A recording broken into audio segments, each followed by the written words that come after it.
Hey everybody, and welcome back to Sip and Talk. Get ready for a deep dive today. We're tackling a tough one, folks.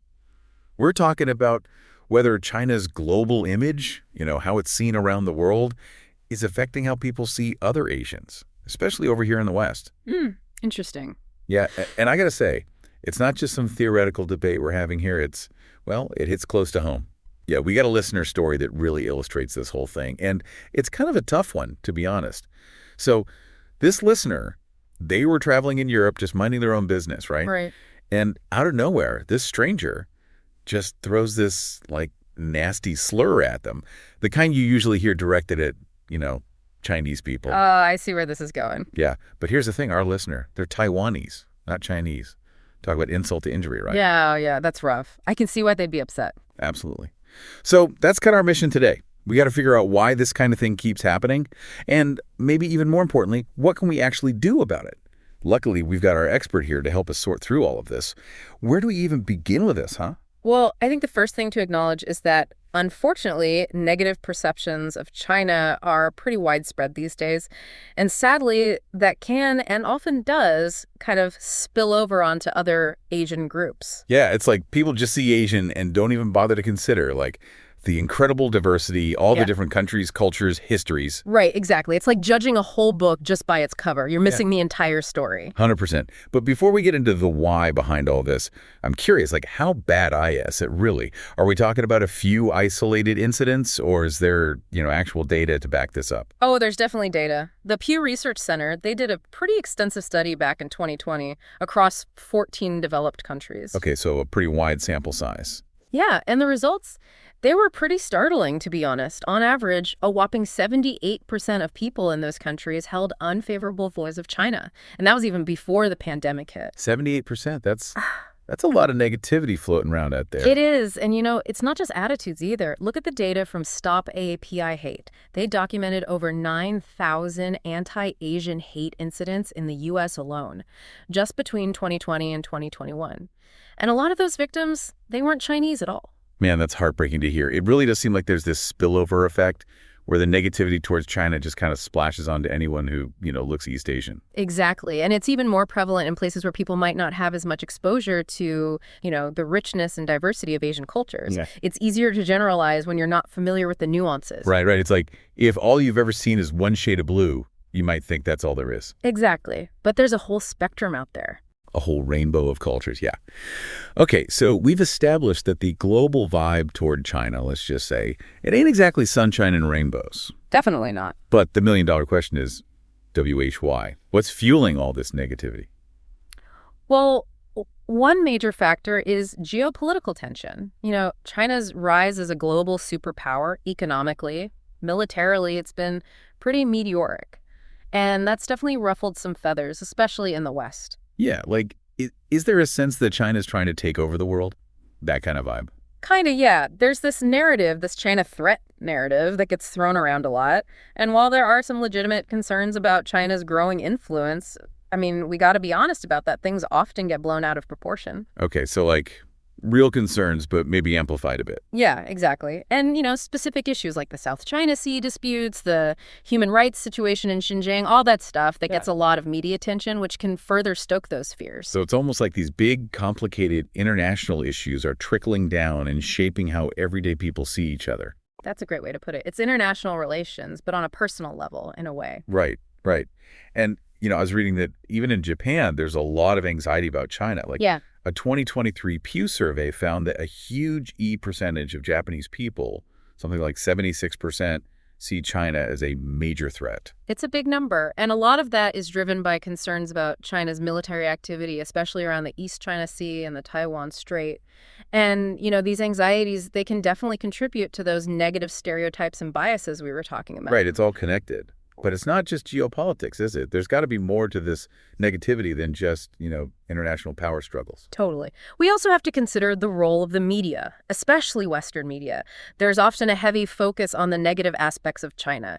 Things like pollution, political crackdowns, allegations of economic espionage. Yeah, it's like those are the headlines that grab people's attention. Bad news sells. Yeah. Right?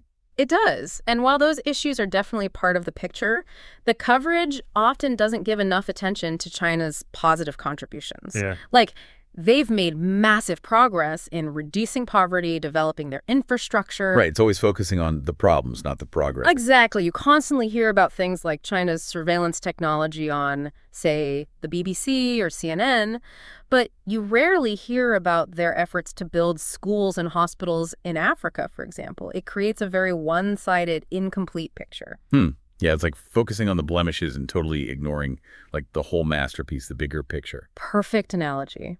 And it's not just about what they report, but also how they frame it, the language they use, the images they choose. All of that contributes to shaping public perception. Subtly influencing how people see things. Yeah. Okay, so we've got geopolitics, media playing a role, but let's be real, there's another piece to this puzzle, and it's a bit, well, awkward to talk about. What about those, let's say, colorful stories you hear about some Chinese tourists behaving, not so great? Like, is that playing into this whole thing too? It's definitely a tricky one. Now, it's important to say up front that this only applies to a very small percentage of travelers, right? Absolutely. I've seen my fair share of interesting tourist behavior. Yeah. And it's definitely not limited to any one country. Not at all. Every country has their, let's say, less than graceful travelers. Yeah, we've all seen those folks who seem to forget their manners when they leave home. But for some reason, when it's a Chinese tourist, it often gets framed as this cultural thing, which just isn't fair. Right. Like, it's this inherent Chinese trait to be, whatever the stereotype is. Exactly. And it's just not true. However, because China's outbound tourism market is so huge, it was a staggering 155 million people back in 2019. Even a few isolated incidents can get magnified. And, unfortunately, they can reinforce those negative stereotypes. Yeah, it's like the bigger the group, the more attention even a small number of people can get. Right. And those stories, they tend to spread quickly. And then, of course, there's the elephant in the room. The COVID-19 pandemic. Oh, yeah, we can't forget about that. That definitely poured fuel on the fire, didn't it? It did. The fact that the pandemic originated in Wuhan, China, led to a lot of finger-pointing, a lot of blame, especially around how information was handled initially. Yeah. Remember all those discussions about cover-ups and lack of transparency? Oh, absolutely. And then you had, President Trump using terms like China virus, which, intentionally or not, really fueled those negative feelings. Yeah, that kind of rhetoric can be really damaging. It can. A Pew survey from 2020 actually found that 61% of Americans believe that China was responsible for the pandemic. Wow, that's a lot of people. Yeah. And it shows how powerful language can be, how it can shape people's perceptions. Absolutely. So, between the geopolitics, the media portrayals, the pandemic, and those unfortunate tourist stories, it all adds up to a pretty negative global image for China, unfortunately. It's like a perfect storm of negativity. But before we get too bummed out here, I want to circle back to our listeners' experience. Being Taiwanese and getting hit with that slur meant for Chinese people. Is that part of a bigger pattern, do you think? Like, is there this chain of discrimination at play here? That's a really interesting question. I wouldn't say it's a simple linear chain, but discrimination is definitely interconnected in complex ways. Okay, so maybe not a straight line, but still like tangled up somehow. Yeah, exactly. We have to factor in historical context, power dynamics, even economic competition. It's messy. And to really understand it, we got to unpack some uncomfortable truths about how different forms of discrimination can overlap and, influence each other. Oh, let's unpack it then. What does this tangled web of discrimination actually look like in the real world? Well, think about the historical discrimination faced by Black Americans. Sadly, there have been instances where some members of that group, in turn, have discriminated against Asian Americans. And this isn't about pointing fingers. It's about recognizing that discrimination can be cyclical, Understanding those nuances is crucial. Right. So it's not as simple as saying this group is the bad guy and this group is the victim. It's like everyone's caught in this messed up system where prejudice can play out in different ways depending on the context. Exactly. It's about power, it's about history, it's about a lot of things all mixed together. Right. It's complicated. And that spillover effect we talked about, where negativity towards China impacts other Asian groups, that probably varies depending on where you are in the world, right? Absolutely. The level of awareness and understanding about different Asian cultures plays a huge role in how individuals are perceived and treated.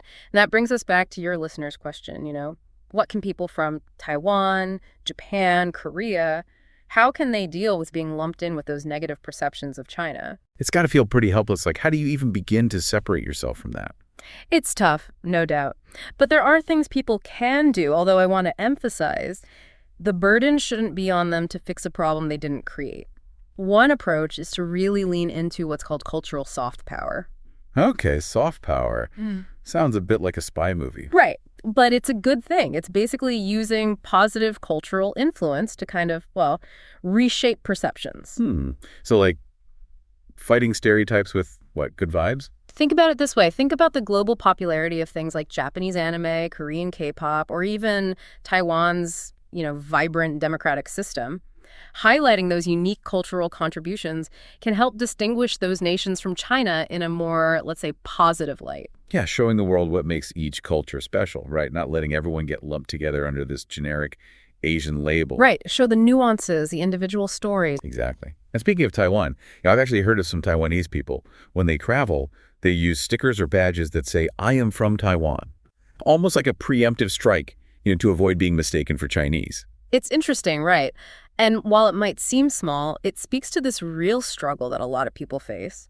How do you assert your own identity when the world's so quick to put you in a box based on how you look? It's like this constant battle to be seen for who you really are, not who people assume you are. Exactly. It's about reclaiming your own narrative. But at the end of the day, the real solution is tackling the root of the problem, isn't it? It's about changing those prejudiced attitudes, that lack of awareness in Western societies, the things that lead to these generalizations in the first place. Yeah, it's like individual actions are important, but it's got to be a bigger shift, right? Totally. It's about education. It's about cultural exchange. It's about breaking down those barriers and fostering genuine understanding.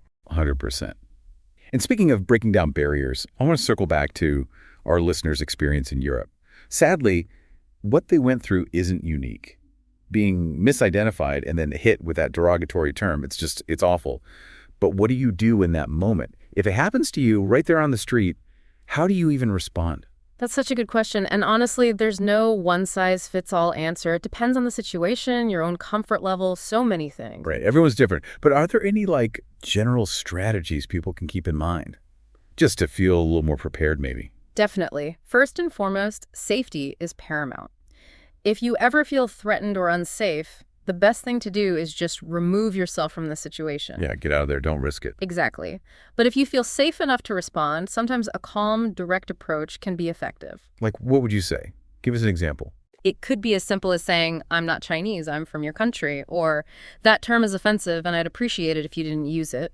Sometimes just pointing out the misidentification and explaining why the term is hurtful, that can be enough to make someone think twice. Right, a little on-the-spot education, right? Exactly. But of course, some people, well, they're just not going to be receptive to that. Yeah, what if they're just being jerks? Yeah. Completely closed off to listening? In those cases, it's perfectly fine to just disengage. You don't owe anyone an explanation or a debate. Sometimes the best response is to just walk away and refuse to engage with that negativity. Yeah, protect your own energy, right? You don't have to subject yourself to that. Exactly. And remember, even if you choose to disengage, it doesn't mean what happened wasn't hurtful or that it shouldn't be acknowledged. It's okay to feel hurt, to feel angry. Talk to a friend. Process it, right? Mm-hmm. Talking to someone you trust, whether it's a friend, a family member, a therapist, it can be really helpful in processing those emotions. And if the incident was serious, like involving physical violence or threats, then reporting it to the authorities or a relevant organization is definitely important. Yeah, it's not just about you, it's about preventing it from happening to someone else. Absolutely. And that's where the whole idea of being an upstander comes in. Love that term. Right. It's recognizing that if you see someone else being discriminated against, you don't just stand by and watch. Speaking up, challenging that behavior, it can make a huge difference. Like sometimes all it takes is one voice to shift the whole dynamic. It can be that simple. It could be saying something like, "Hey, that's not okay." Or just offering support to the person being targeted. It's about sending a clear message that discrimination is not going to be tolerated. We need more upstanders in the world, folks. Sure. People who are willing to stand up for what's right, even when it's uncomfortable. Couldn't agree more. We need to create a culture where people feel empowered to speak out against injustice and to support each other. So much yes to that. Solidarity is so powerful. It really is. It's how we create change. Okay, so we've talked about individual strategies, the need for bigger social change, and the power of being an upstander. It's a lot to process, but I think what we're seeing is that these issues are complex, they're interconnected, and they require a multifaceted approach. Couldn't have said it better myself. There's no easy fix, but awareness, education, a commitment to challenging those ingrained prejudices, those are essential first steps. Absolutely. And on that note, I want to shift gears for a second, give a shout out to a friend of mine, Micky. He's from Taiwan, and he's got this awesome YouTube channel called Mickytolife. Oh, cool. What's it about? He shares his travel adventures, whiskey reviews, all sorts of fun stuff. He's a great example of someone who's sharing his culture and experiences with the world in a positive, engaging way. Sounds like a great follow. Definitely. So if you're looking for a fun and insightful perspective on Asian culture, check out Mickytolife. You won't regret it. I'll add it to my list. Awesome. All right, everyone, that wraps up our deep dive for today. Wow, that was a lot. It was a heavy one, for sure. But I think these are conversations we need to be having. I agree. Before we sign off, I just want to say, while these issues are serious, they're not insurmountable.